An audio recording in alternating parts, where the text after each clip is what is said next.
Very warm welcome to this session my dear friends. इस session में हम जैप का important component that is Indian economy and Indian financial system, इसके module B के chapter number 19 इसे डिस्कस कर रहे हैं and this chapter is based on the union budget. So in this session we will be talking about the types of deficit, जो कि काफी ज्यादा इंपॉर्टेंट है।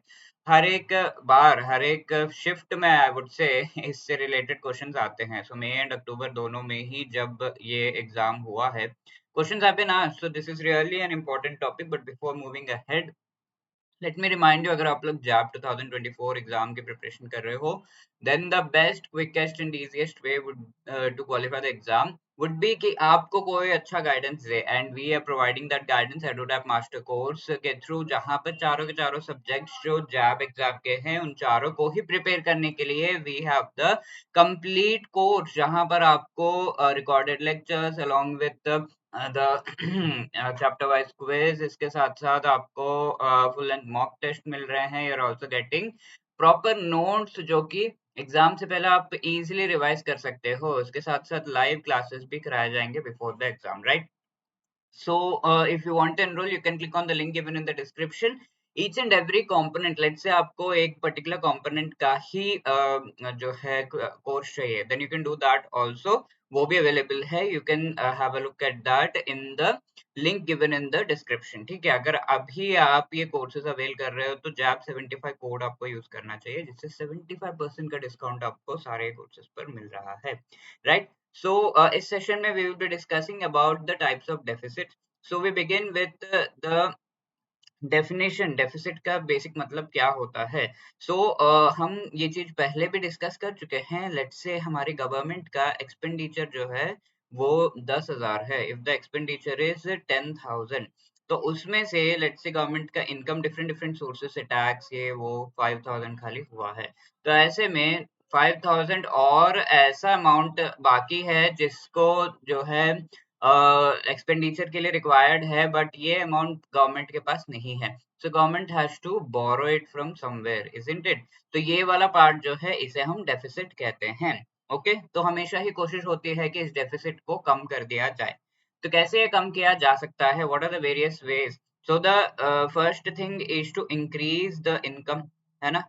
या तो हम अपने एक्सपेंडिचर को कम कर लें, तो ऐसे में डेफिसिट कम हो जाएगा। तो एसी के बेसिस पर डिफरेंट काइंड्स ऑफ डेफिसिट्स हैं, जहां पर consideration of this deficit is different in different cases. अब फॉर्मूला बेस्ड अगर हम इसकी बात कर ले, तो deficit is equal to expenditure minus receipt होता है, यानी कि जितना रिसीव किया है, एक्सपेंडिचर कितना है 10,000 माइनस 5,000, जो रिसीट रिसीट यानी कि इनकम जो हुआ है, तो दैट विल बी 5,000 ओनली। ठीक है, तो that is called deficit. So financing जो है इसके बेसिस पर वी हैव क्लासिफाइड डेफिसिट। और ये क्या है? डेफिसिट का सॉल्यूशन है, यानी कि बोरो करो और फिर वो डेफिसिट जो है कवर अप हो जा रहा है। एंड ट्रांजैक्शन के बेसिस पर भी हम ये डेफिसिट्स को क्लासिफाई करते हैं। सो the first kind is a budget deficit, monetised deficit, तो एक्सपेंडिचर इनकम डेफिसिट, ये चीज हम देख चुके हैं। तो बजट डेफिसिट क्या होता है? अगर आप यहाँ पर जो है ये वाला पार्ट, जो डेफिसिट वाला पार्ट है, इसको कम करने की कोशिश कर रहे हैं, तो वो हम कर सकते हैं बाय बोरोइंग फ्रॉम समवेयर। तो वो समवेयर क्या होना चाहिए? दो तरीके के जो है इंस्ट्रूमेंट्स हो सकते हैं, लोन्स हो सकते हैं। पहला तो शॉर्ट टर्म हो सकता है। शॉर्ट टर्म का मतलब आई होप आपको पता होगा, लेस देन 1 ईयर के जो लोन्स हैं उनको हम कहते हैं लोन्स हो सकते हैं। ये गवर्नमेंट सिक्योरिटीज हो सकते हैं। तो गवर्नमेंट सिक्योरिटीज जो लेस देन 1 ईयर के होते हैं उन्हें हम ट्रेजरी बिल्स कहते हैं। ठीक है, शॉर्ट टर्म के जो होते हैं उन्हें ट्रेजरी बिल्स कहते हैं। ट्रेजरी बिल्स हो सकते हैं। या दूसरा लॉन्ग टर्म के लिए हो सकता है। तो लॉन्ग टर्म के लिए जो होता है that is greater than 1 year, और ये जो है इन्हें गवर्नमेंट सिक्योरिटीज ही कहा जाता है, राइट? तो दीज आर द थिंग्स। तो ये जब हम करेंगे then that will reduce the deficit. ठीक है, हमने बोरो कर लिया तो डेफिसिट कम हो गया।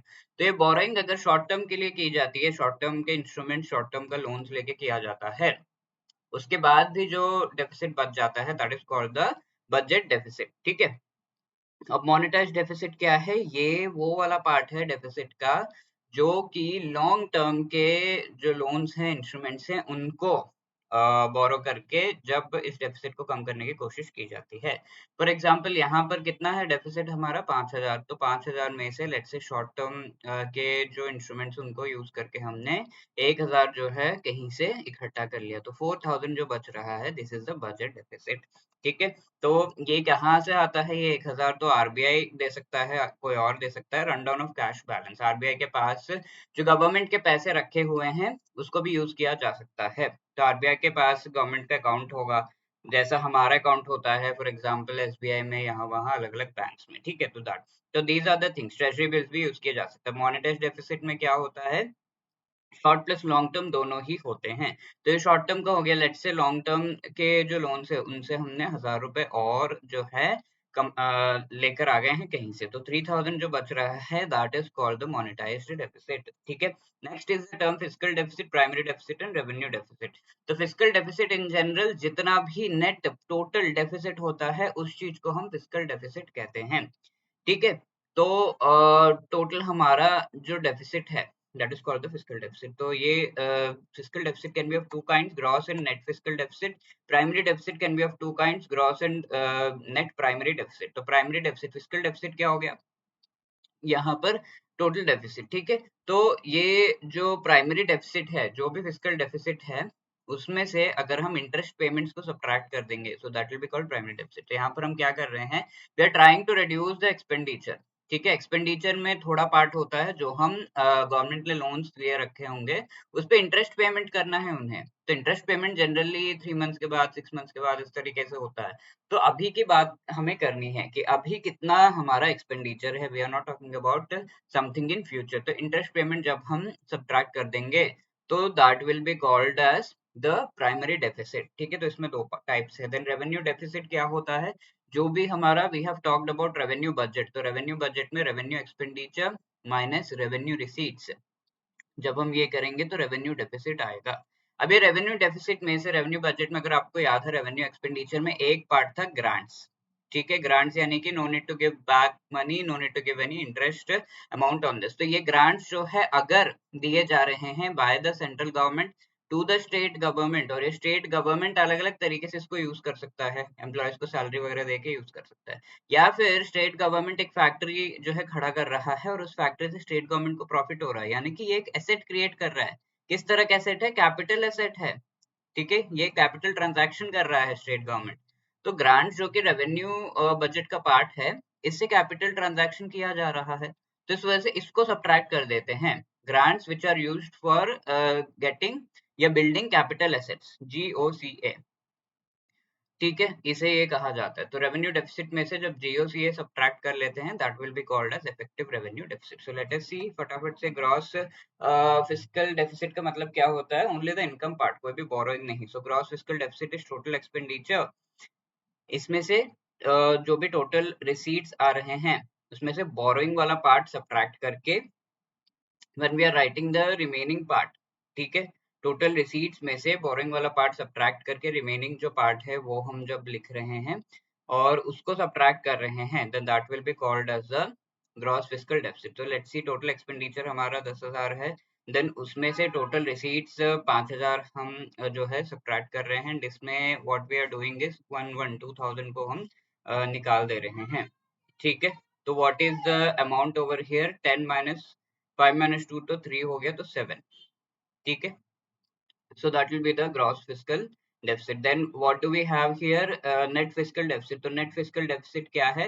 यहाँ पर वॉट एवर जो फिजिकल डेफिसिट है उसमें थोड़ा सा पार्ट ये होता है जो कि यूज किया जाता है for giving loans to the state government. Central government state government को लोन्स देती है, तो उसको इग्नोर करके वो वाला पार्ट एक्सपेंडिचर में से हटा के, लेट्स से 10,000 में से 1,000 स्टेट गवर्नमेंट को लोन्स के लिए दिया जा रहा है, तो 9,000 इज द एक्सपेंडिचर। अब इनकम हमारा 5,000, तो डेफिसिट कितना हो गया? 4,000 खाली।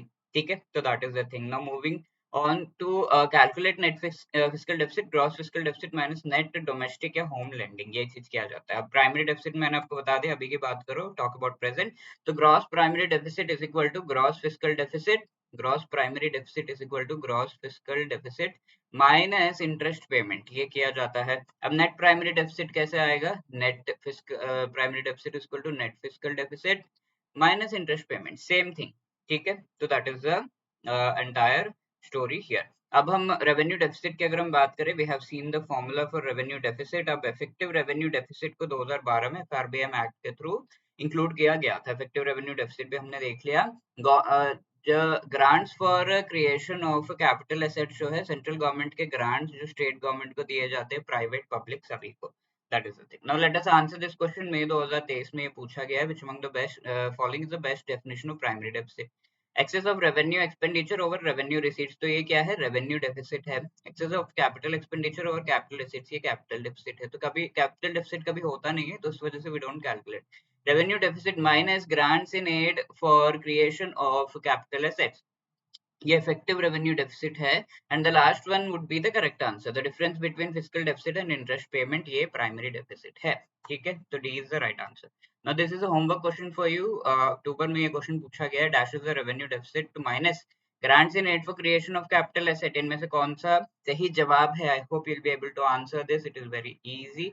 And if you have any other queries, you can always call us on 8146207241, या फिर you can drop a mail at hello@routab.co.in. All the best. Jai Hind.